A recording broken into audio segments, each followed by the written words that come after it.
Assalamualaikum warahmatullahi wabarakatuh. Selamat pagi, siang, sore kepada Pak Hendra.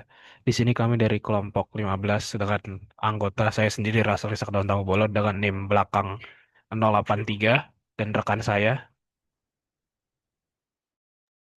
Saya Davito Amadius Paresten Sagala dengan NIM terakhir 060.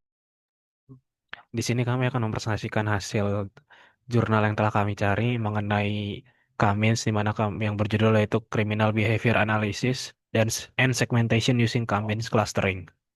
Di sini dalam jurnal ini secara singkat membahas tentang bagaimana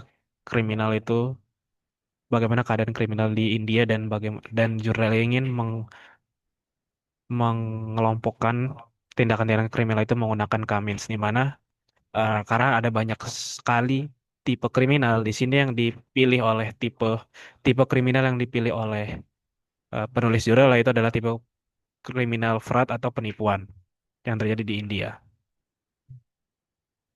Dan di sini kami menggunakan dataset yang ada di Kaggle dengan yang berjudul Crime in India dengan link yang bisa diakses di sini. Tapi karena tadi sebelumnya salah saya jelaskan bahwa kriminal itu tipenya banyak, di situ juga di dalam dataset juga ada banyak eh, tipe Excel datanya, tapi yang kami pakai itu adalah yang berjudul 31 fraud. Di sini dalam dataset tersebut yang berkaitan dengan penipuan atau fraud memiliki 9 fitur di mana fitur pertama itu adalah area name di mana ini merupakan area di India itu terjadi penipuannya di mana. Lalu year itu adalah di mana tahun terjadinya. Group name di sini ada terdapat dua group name yaitu pertama ada serious fraud cheating dan ada serious fraud criminal breach of trust. Lalu grup name ini dikelompokkan lagi menjadi dua yaitu adalah cheating and criminal breach of trust di mana perbedaannya kalau cheating itu emang dari awal itu sudah niat menipu. Lalu kalau criminal breach of trust itu penipuan ini dilakukan dengan cara pertama itu menggait kepercayaan dari yang ingin ditipu baru setelah didapat kepercayaan lalu mereka melaksanakan aksi mereka. Dan setelah fitur-fitur selanjutnya itu adalah merupakan total total dari penipuan itu yang didapat dari penipuan itu berapa. Di sini kalau yang pertama itu adalah antara 1 dan 10 core rupees di mana 1 core rupees itu bernilai 10 million rupees. Lalu di sini terbagi jadi 6. Yang kedua itu adalah di antara 10 dan 25 core rupees. Yang ketiga itu adalah 25 sampai 50 core rupees. Yang keempat itu adalah 50 sampai 100 core rupees. Dan yang terakhir itu adalah lebih dari 100 core rupees. Selanjutnya di sini akan membahas eh, korelasi dari korelasi dari fitur-fitur di mana di sini dapat dilihat mungkin secara singkat bisa dilihat bahwa kalau di sini tuh kalau misalnya di sini menggunakan scatter plot matrix di mana kalau misalnya persebaran titik-titiknya itu acak maka itu tidak terjadi korelasi.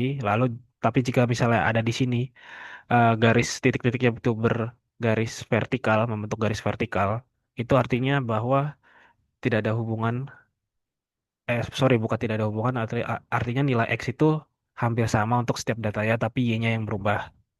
Jika dia berhorizontal atau di sini bisa dilihat kalau ada yang garis dia menumpuk secara horizontal, di situ artinya bahwa nilai Y-nya konstan dan tidak dipengaruhi oleh X. Lalu jika mungkin nanti di sini kan ada beberapa yang dilihat seperti ada diagonalnya, misalnya dari bawah kiri ke atas kanan, itu artinya eh, bisa menggambarkan ketika nilai X itu naik maka variabel Y-nya juga naik.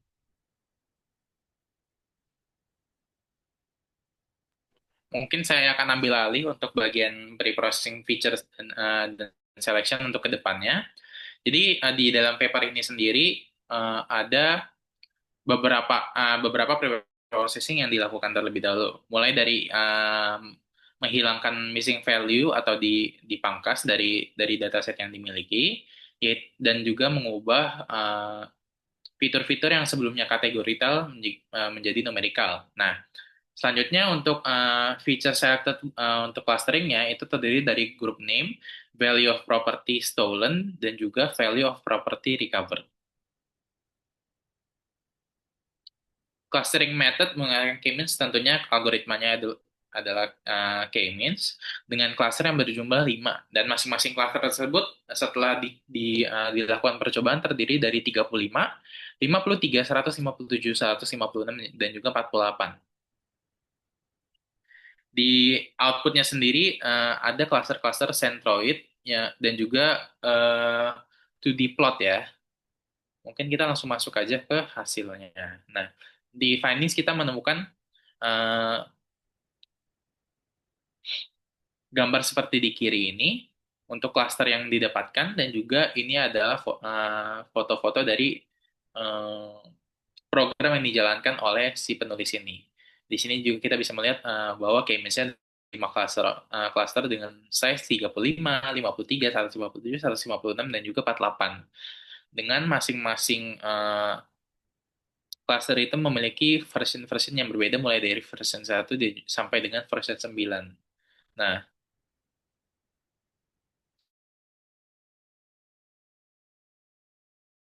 sebenarnya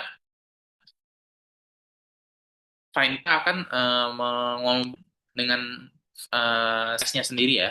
Cluster A, cluster B, dan juga cluster E itu adalah cluster yang memiliki frekuensi yang lebih rendah, tetapi memiliki impact yang moderate sampai tinggi untuk masing-masing kasusnya. Dalam artian bahwa di dalam suatu state atau dalam suatu tahun itu terjadi sedikit breach of trust ataupun cheating itu walaupun frekuensinya sedikit, tetapi jumlah yang dikeluarkan, jumlah yang diambil oleh orang yang melakukan cheating tersebut berjumlah besar. Nah, dan juga ada main cluster kedua yaitu cluster C dan juga cluster D yang memiliki size lebih banyak, tetapi memiliki value value kehilangan yang dari menengah ke rendah. Dalam artian dengan value yang rendah tentunya frekuensi yang dilakukan semakin tinggi. Jadi dalam suatu tahun atau dalam satu kurun waktu itu terjadi banyak sekali penipuan, tetapi kehilangan yang dialami itu tidak sebanding dengan cluster A, cluster B, dan juga cluster E. Nah, key findings-nya apa sih? Seperti yang sudah tadi kita jelasin juga di findings-nya itu kita bisa melihat ada frekuensi versus impact di mana walaupun terlihat berbeda ya, tetapi ini tuh bisa bisa diibaratkan bahwa ada beberapa hal yang harus ditekankan dalam artian kok kenapa sih frekuensinya bisa tinggi? Kok kenapa sih